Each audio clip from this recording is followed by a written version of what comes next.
Hello everyone. आज के इस वीडियो में बात करने वाला हूँ बिहार लोक सेवा आयोग सहायक परीक्षा 2023 के बारे में। इसका एग्ज़ाम परीक्षा का डेट है आपका 28/4/2023 को पेपर होने वाला है। आज के इस वीडियो में मैं बात करने वाला मैथ्स का कुछ क्वेश्चन को देखेंगे और इसमें आप कैसे 25 में 25 अंक हासिल कर सकते हैं, ठीक है। क्योंकि इसमें जो वाइटेज है 50 का आपका रहेगा, 50 क्वेश्चन जीएस का, जनरल स्टडीज़ का रहेगा। 50 क्वेश्चन रहेगा आपका मैथ और साइंस का, जिसमें 25 क्वेश्चन आपको मैथ्स का रहेगा, 25 क्वेश्चन साइंस का रहेगा और 50 क्वेश्चन रहेगा आपका रीजनिंग का। तो इसमें सारे प्रश्नों को एक से एक देखेंगे। तो आज के इस वीडियो में बात करने वाला हूँ आपका मैथ्स का प्रश्न को, और मैथ का प्रश्न में इसमें हम लोग देखेंगे कि आप 25 में 25 अंक कैसे हासिल कर सकते हैं, और इसमें एकदम पूरा आपको आसान तरीके से बताऊँगा। तो आइए स्टार्ट करते हैं कि पाइप ये टैंक को सामान्य रूप से 2 घंटे में भरता है, ठीक है, 2 घंटे में भर देता है। टैंक की ताली में छेद के कारण पाइप को टैंक भरने में 30 मिनट अधिक समय लगता है, ठीक है। अगर मान लो कोई टैंक है, उसको भरने में 2 घंटा लगता है। अगर मान लो कोई टैंक है यहाँ पे, उसको भरने में 2 घंटा लग रहा है और इसमें कोई छेद हो गया है, ठीक है। तो अपनी छेद हो गया तो 30 मिनट ज़्यादा लग रहा है। यहाँ पे छेद हो रहा है, पानी रिसाव हो रहा है, तो 2.3 मतलब 2.5 आवर 2.5 आवर ज़्यादा लग रहा है, ठीक है। यहाँ पे अगर 2 घंटा लग रहा है टाइम और यहाँ पे छेद के कारण आधा घंटा ज़्यादा लग रहा है, तो 2.5 आवर लग रहा है, इसमें आधा घंटा ज़्यादा लग रहा है।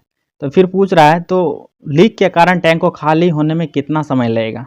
तो इस टाइप का क्वेश्चन को सॉल्व करने के लिए आप टैंक का कुछ कैपेसिटी मान सकते हैं। तो कैपेसिटी आप मैं उसका कैपेसिटी फ्लो रेट निकाल लूँगा कि कितना कुछ मान लूँगा, ठीक है। तो इस तरह से मैं कह सकता हूँ कि इस क्वेश्चन के लिए मैं इसका कैपेसिटी रेट मान लेता हूँ क्या 160। ऐसा कैपेसिटी रेट मानूंगा क्योंकि जो 2 और 2.5 से डिविजिबल हो जाए, मतलब डिवाइड हो जाए। तो मैं मान लेता हूँ 60 भी आप मान सकते हो, ठीक है, लेकिन 1.5 है तो आप 100 भी ये कर सकते हो। तो चलो 100 मान लेता हूँ कि 100 उस टैंक का कैपेसिटी रहा। जब 100 कैपेसिटी रहा तो उसका फ्लो रेट कितना हो जाएगा। अगर 2 से मैं ये करूँगा, 2 घंटा में भर देता है, तो इसका मतलब 50, ठीक है, 50 यूनिट पर आवर फिल करना चाहिए, 50 यूनिट पर आवर फिल करना चाहिए। और इस केस में मैं देखूंगा मतलब रिसाव के कारण, तो अगर 100 उसका ये है कैपेसिटी रेट 100, तो 100 जब कैपेसिटी रेट है तो 100/2.5, 100/2.5 इस केस में कितना ले लेगा आपको, 1 जीरो यहाँ जाएगा तो 40, ठीक है, 40 यूनिट ही भर पाएगा, ठीक है, 40 यूनिट का ही कैपेसिटी भर पाएगा 1 घंटा में। तो इसमें कितना का डिफरेंस है, 10 का डिफरेंस है। तो 10 का डिफरेंस है तो 100 मतलब ये को खाली करने का मतलब 10 का डिफरेंस है क्या, पानी का रिसाव हो रहा है इससे।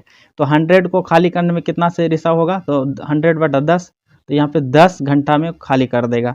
तो इस क्वेश्चन का आंसर क्या हो जाएगा, 10 घंटा क्वेश्चन का, ठीक है। जो टैंक वाला प्रॉब्लम है आप लगभग क्वेश्चन पूछा ही गया है, 2015 में भी पूछा गया था आपको, 2011 में पूछा गया था, ठीक है।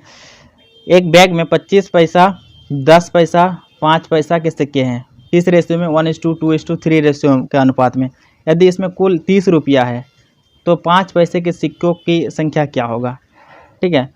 आप देखो मतलब इसमें क्या पैसा में दिया हुआ है, 25 पैसा, 10 पैसा, 5 पैसा, किस में आपका पैसा में, इसका रेशियो दिया हुआ है, ठीक है। तो रेशियो वाला क्वेश्चन मतलब जो क्वेश्चन आपने बहुत बार किया होगा, तो मैं इसको, ठीक है, तो 25 और इसका रेशियो क्या, रेशियो यहाँ पे रिमूव करूँगा तो यहाँ पे x 25x प्लस यहाँ पे 10:2 x प्लस 5:3, ठीक है, x इक्वल टू यहाँ पे 30 रुपया है, तो इसको पैसा में जब कन्वर्ट करोगे तो यहाँ पे क्या हो जाएगा, 3000 पैसा हो जाएगा।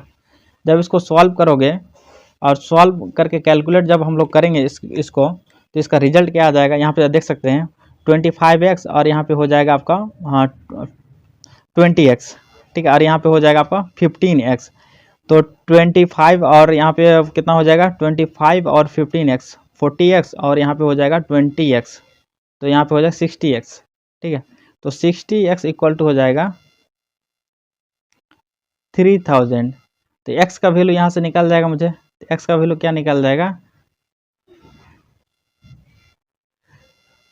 50, x इक्वल टू 50। और मुझे मतलब कहा गया क्वेश्चन में कि 5 पैसे वाले सिक्के सिक्कों के अनुपात क्या होगा। तो यहाँ पे सिक्का क्या है 5 मतलब 5 पैसा वाला सिक्का क्या है 3 उसका, तो 50 × 3 तो 150 हो जाएगा।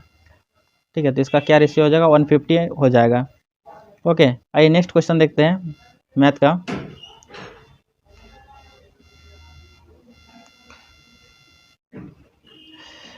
पांच लाल, ठीक है, इस तरह का प्रोबेबिलिटी का क्वेश्चन पूछा जाता है।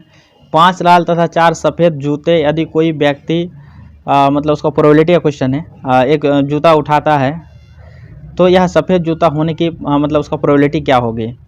5 लाल तथा 4 सफ़ेद जूते हैं कोई बॉक्स में।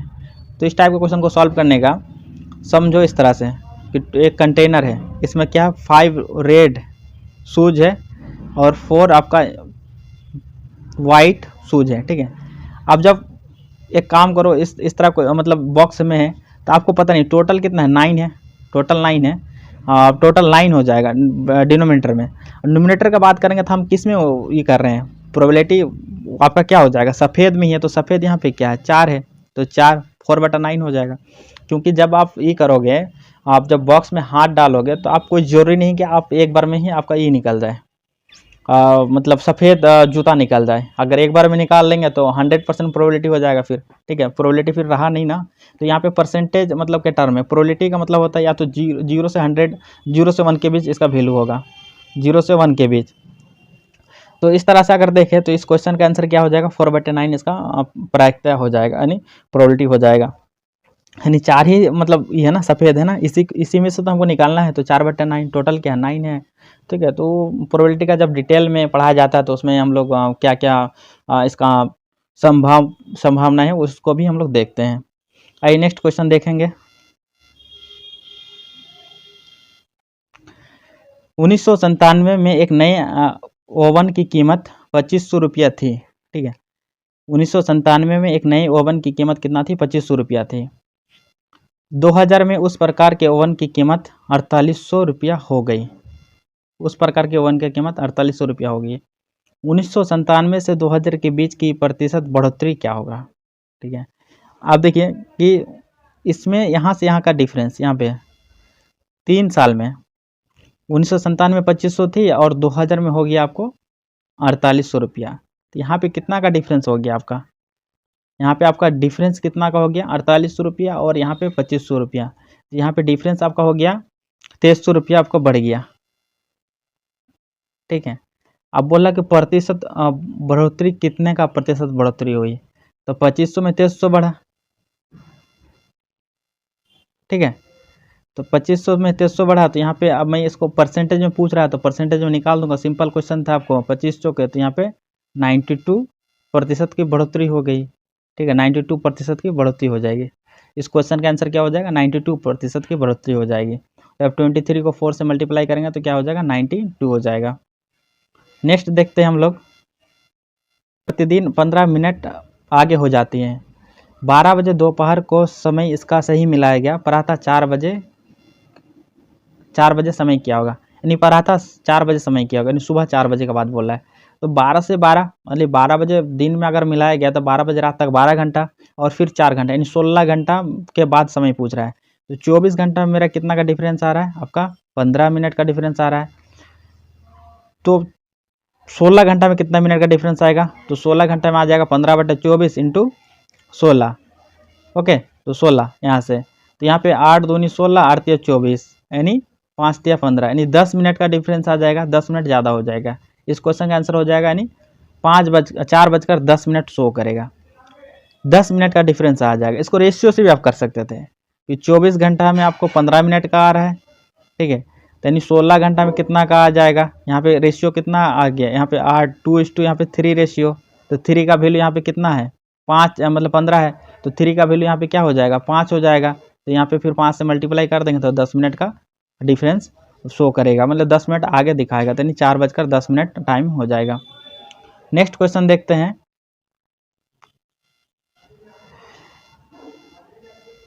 किसी क्षेत्र के 40% व्यक्ति मधुमेह से पीड़ित हैं, 25% व्यक्ति मिर्गी से पीड़ित है तथा 10% दोनों से पीड़ित हैं। तो कितने प्रतिशत लोग किसी भी बीमारी से पीड़ित नहीं हैं। ई कर ले, वेन डायग्राम से बनाएं, वेन डायग्राम से बनाएं इस टाइप क्वेश्चन को। 40% क्या है, मधुमेह से पीड़ित है और 25% मिर्गी से पीड़ित है। तो इसको आप वेन डायग्राम से सॉल्व करें तो 40%, पहले 10% कॉमन है, यहाँ पे दोनों से पीड़ित है, तो यहाँ पे 40% किससे, मधुमेह से, तो यहाँ पे क्या हो जाएगा 30% हो जाएगा। और यहाँ 25% पीड़ित है किससे, आपका मिर्गी से पीड़ित है, तो 25 माइनस 10 तो क्या 15%, ठीक है। और यहाँ पे कॉमन वाला हिस्सा कितना प्रतिशत हो गया, यानी कॉमन हो गया ना, ये वाला तो कॉमन हो गया 10%। अब बोला कितना प्रतिशत लोग ग्रसित नहीं है बीमारी से, तो आप तीनों को ऐड करेंगे और 100 से घटा देंगे, मतलब माइनस कर देंगे, तो 30 और 10 कितना हो गया 40 और 15 55% लोग ग्रसित हैं किससे, बीमारी से, ठीक है। या फिर इसको अगर ज़्यादा प्रैक्टिस किए रहेंगे तो 40 प्लस 25 कितना हो गया 65 और माइनस 10, ठीक है, 10 यानी दोनों में कॉमन है, यानी 55% लोग ग्रसित हैं, यानी 45% लोगों को बीमारी नहीं है, 45% को बीमारी नहीं है, ठीक है। आइए नेक्स्ट देख लेते हैं। नेक्स्ट क्वेश्चन है, वह तापमान जिस पर सेंटीग्रेड तथा फ़ारेनहाइट थर्मामीटर की रीडिंग एक समान होती है, बता देता हूँ। तो -40 डिग्री सेंटीग्रेड पे फ़ारेनहाइट मतलब समान होती है -40 डिग्री सेल्सियस में, ठीक है, -40 डिग्री सेल्सियस में समान होती है, -40 डिग्री सेल्सियस में समान होती है, ठीक है। आइए नेक्स्ट क्वेश्चन देख लेते हैं हम लोग। इसमें 5,000 रुपये 5,000 रुपया पर 2 वर्ष में 300 रुपया साधारण ब्याज मिलता है, तो ब्याज की दर क्या होगा। तो देखो 5,000 रुपया है, ये तो सिंपल क्वेश्चन हो गया, आप इसको तो ऐसे तुरंत कैलकुलेट कर सकते हो। 300 रुपया साधारण ब्याज मिलता है, ठीक है। तो आप साधारण ब्याज का अगर आप सिंपली अगर जाओगे तो SI इक्वल टू क्या होता है, PRT/100 होता है, P इंटू RT/100 होता है, ठीक है। तो यहाँ से आपको ब्याज की दर निकाल जाएगा, रेट प्रतिशत निकाल जाएगा यहाँ से। जब रेट प्रतिशत निकालेंगे यहाँ से तो कितना हो जाएगा 300 गुना 100 मतलब 100 डिवीज़न बाई 5,000 इंटू 2। जब इसको कैलकुलेट करेंगे तो यहाँ पे कितना आ जाएगा 3% आ जाएगा, ठीक है, 3% आ जाएगा। अब इसको यहाँ से भी कैलकुलेट कर सकते थे हम लोग, जब 2 वर्ष में कितना 300 रुपया ब्याज दर मिलता है, और SI का ब्याज क्या होता है सेम होता है, तो 1 साल में कितना रहा होगा 150 रुपया, 150 रुपया रहा होगा, ठीक है। तो हम 50,000 में ही 150 रुपया रहा होगा ना, तो 50,000 में ही 150 रुपया मतलब सॉरी 5,000 में 150 रुपया मिला होगा, तो 5,000 का 150 रुपया यानी कितना परसेंट हो गया 3% हो गया ना, 5 या 15 यानी 3% हो गया, ठीक है। डायरेक्ट यहाँ पे 150 अगर यहाँ पे मैं 5,000 कर रहा हूँ तो यहाँ पे कितना हो जाएगा, एक जीरो कैंसिल हो जाएगा, और यहाँ पे 5 या 15, ठीक है, यानी 3% का मतलब यहाँ पे रेशियो आ जाएगा, मतलब ब्याज दर रहा होगा। नेक्स्ट क्वेश्चन देखते हैं यहाँ पे, यदि दो संख्याओं का गुणोत्तर माध्य 8 है, ठीक है, यानी गुणोत्तर माध्य दिया हुआ है, कोई दो संख्या है 8 है तथा हरात्मक का माध्य 6.4 है, तो संख्या क्या होगा, ठीक है। तो गुणोत्तर माध्य दिया हुआ है कोई दो संख्या का, जैसे संख्या अगर मैं लिख रहा हूँ ना, तो संख्या अगर A B और C, ठीक है, तो अगर यहाँ पे B का गुणोत्तर माध्य निकालूंगा तो यहाँ पे क्या हो जाता है, यहाँ पे AC, ठीक है, यानी B² AC, तो यहाँ रूट के अंदर दिया हुआ 8, ठीक है। तो हमको संख्या चाहिए क्या, मतलब A और C का संख्या वैल्यू चाहिए, तो यहाँ पे संख्या क्या क्या हो सकता है, तो आप यहाँ पे देख सकते हैं संख्या मतलब 8 तो नहीं होगा ना, 8 तो नहीं होगा, क्योंकि यहाँ पे B हमको क्या चाहिए 8 दिया हुआ है, यहाँ पे मुझे 8 दिया हुआ है। जब 8 यहाँ पे ऑप्शन से इस क्वेश्चन को मैं कर रहा हूँ, तो 2 8 तो नहीं होगा ना, 2 8 इसलिए नहीं होगा क्योंकि मुझे 8 इक्वल टू दिया हुआ है रूट के अंदर AC, ठीक है। तो यही दोनों संख्या निकालना है। जब 8 चाहिए तो मुझे फ्रैक्शन नहीं चाहिए, तो अगर 8 यहाँ पे लूँगा तो 8 दूनी 16, अगर यहाँ पे 8 दूनी 16 दो संख्या लेता हूँ तो यहाँ 4 ही आता है, और 16 गुना 6 करूँगा तो 16 5 80 96, तो यहाँ भी इसका भी नहीं होगा, और यहाँ पे 16 गुना 8 ये भी लूँगा तो नहीं होगा, तो ऑप्शन क्या हो जाएगा इसमें, इस केस में ऑप्शन हो जाएगा B 4 गुना 16। तो यहाँ पे अगर लूँगा 4 और 16 यहाँ पे पुट कर रहा हूँ, अब 4 और 16 रूट के अंदर रखो, ठीक है, तो इसका वैल्यू क्या आ जाएगा 8 आ जाएगा, क्योंकि इसका 2 और इसका 4, ठीक है, तो 8 निकल जाएगा। इस तरह से आप कर सकते हो, या फिर उसको हरात्मक माध्य से भी कर सकते हैं, ठीक है। तो आप दोनों किसी भी मेथड से कर सकते हो, ऑप्शन क्या हो जाएगा इसका B हो जाएगा। आइए नेक्स्ट देखते हैं। इसमें क्वेश्चन है, मनु तथा भारत की आयु का अनुपात, मनु तथा भारत, ये इस टाइप का भी क्वेश्चन बहुत पूछा जा रहा है। मनु तथा भारत की आयु का अनुपात 6:5 है तथा उन दोनों की आयु का योग 44 है। 8 वर्ष पश्चात उसकी आयु का औसत क्या होगा? ठीक है, आप देखो अनुपात दिया हुआ है यहाँ पे, उस दोनों का अनुपात 6:5 है। ठीक है, और दोनों का वैल्यू कितना है? 44 दिया हुआ है। तो 6 + 5 यानी कितना हो गया आपका 11। 11 यूनिट का वैल्यू कितना है? 44, यानी 1 यूनिट का वैल्यू क्या है? 4। तो ठीक है, तो यहाँ पे क्या हो जाएगा? 24 और यहाँ पे क्या होगा? 20। रेशियो में इसका दिया हुआ है। ठीक है, बोल रहा है कि 8 वर्ष पश्चात उसकी आयु क्या होगा? तो 8 वर्ष इसमें मैं ऐड कर देता हूँ। यहाँ पे 8 वर्ष जब ऐड करेंगे 24 में तो क्या हो जाएगा आपको? 32 और यहाँ पे क्या हो जाएगा? 28। और फिर पूछ रहा है इसका अनुपात क्या हो जाएगा? तो फिर आप इसको 4 से कटा रहा हूँ तो 8 चौके 32 और यहाँ पे 4 से 7 चौके 28, तो 8:7 हो जाएगा रेशियो। तो इस तरह से इस क्वेश्चन को सॉल्व कर सकते हैं। और क्वेश्चन ये भी पूछा गया है आपको एग्जाम में बहुत बार। ठीक है, ये प्रीवियस ईयर ही करा रहा हूँ मैं, प्रीवियस ईयर का ही मैं करा रहा हूँ, जो BSSC CGL का जो पेपर हुआ था, और आगे भी देखूंगा कुछ टाइप का क्वेश्चन पूछा गया है। ठीक है, नेक्स्ट क्वेश्चन देख लेते हैं इस टाइप का क्वेश्चन करने के लिए। ठीक है, तो इस टाइप का क्वेश्चन करने के लिए आप देख रहे हैं कितना बहुत लग रहा है कि बहुत बड़ा टर्म है। ठीक है, का मान आप एग्जाम में रहेगा तो आप बोलेंगे इसको क्या लगाएंगे, लेकिन अगर पहले से अगर कोई पढ़ रखा है तो आप इसको आसानी से सॉल्व कर सकते हैं। कैसे? यहाँ पे देख सकते हैं, यहाँ पे इस क्वेश्चन में यहाँ पे क्या है, इस टाइप के क्वेश्चन को सॉल्व करने के लिए आपको करना क्या है, यहाँ पे सबसे पहले तो आपको बैक में जाना है। तो बैकवर्ड में देख रहे हैं यहाँ पे 7 + 4√3 है। तो यहाँ से कुछ आपको आइडिया लग रहा होगा, आपने पढ़ा होगा a + b का होल स्क्वायर इक्वल टू क्या होता है फॉर्मूला? a² + b² + 2ab होता है। a² + b² + 2ab होता है। ठीक है, और यहाँ से जब देखेंगे तो यहाँ पे मेरा a + b का होल स्क्वायर का फॉर्मेट बन रहा है 7 + 4√3। तो यहाँ पे क्या हो जाएगा? 2 + √3 का होल स्क्वायर हो जाएगा। कैसे 2 + √3 का होल स्क्वायर? आप देखो यहाँ पे a का वैल्यू मैंने रखा 2 और b का वैल्यू √3। तो ये स्क्वायर करेंगे तो 4 और b स्क्वायर करेंगे तो √3 का स्क्वायर, यहाँ पे 3 तो 7 आ जाएगा। और 2ab होता है तो 2 × 2 4 और 4√3 आ जाएगा। जब स्क्वायरिंग करेंगे तो ये वाला रूट हट जाएगा। ठीक है, ये वाला रूट हट जाएगा, उसे 3 आ जाएगा।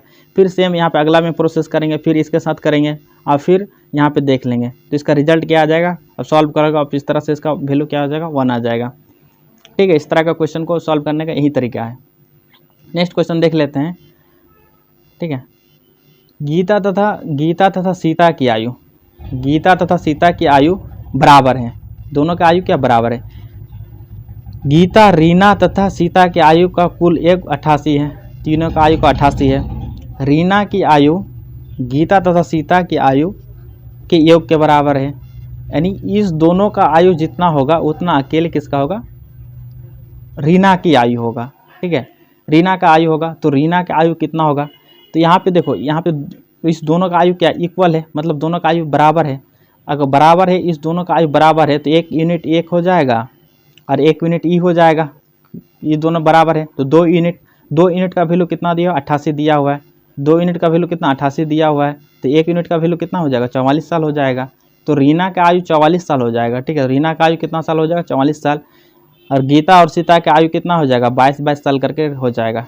ठीक है, तो इस तरह का क्वेश्चन को आप इस तरह से अटेम्प्ट कर सकते हैं। नेक्स्ट क्वेश्चन, 55 किलोग्राम का कोई मिश्रण है। तो 55 किलोग्राम का यहाँ मिश्रण मैं देख लेता हूँ। इसमें क्या मिल्क मतलब दूध और जल का है अनुपात पूछ रहा है, मिल्क और वाटर का।